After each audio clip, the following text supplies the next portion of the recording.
太太，我长话短说，刚收到学校里面人的消息啊，说咱们家孩子在不录取名单上。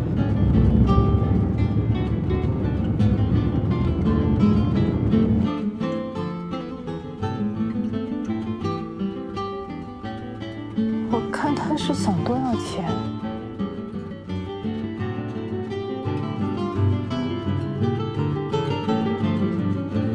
面试是一位一位进行的，对吧？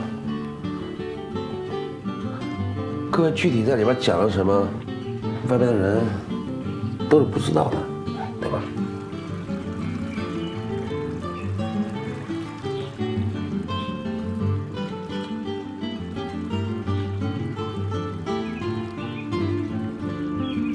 他们问了你什么？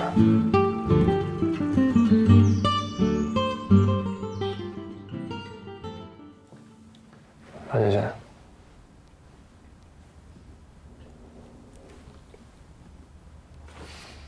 恭喜恭喜啊！